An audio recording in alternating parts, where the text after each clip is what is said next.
কিয়ামতের মাঠে মানুষ প্রত্যেকের হবে এমন গুরুতর অবস্থা যে সে নিজেই এত ব্যস্ত থাকবে।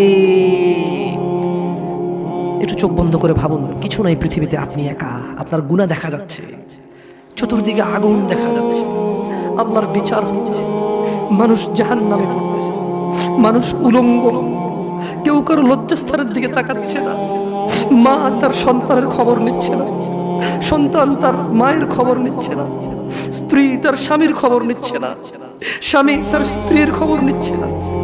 প্রত্যেককে নিজস্ব একটা ব্যক্তিগত ব্যস্ততা, দুশ্চিন্তা, তার টেনশন, আগুনে যাবে নাকি জান্নাতে যাবে তাকে ব্যস্ত করে রাখবে।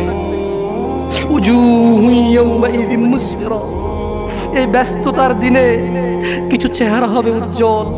ইয়া আখি, ভাই, আপনি কি সেই মানুষটা হতে পারবেন যেদিন ভাই ভাইয়ের খবর নেবে না, স্ত্রী স্বামীর খবর নেবে না, মা বাবার খবর নেবে না?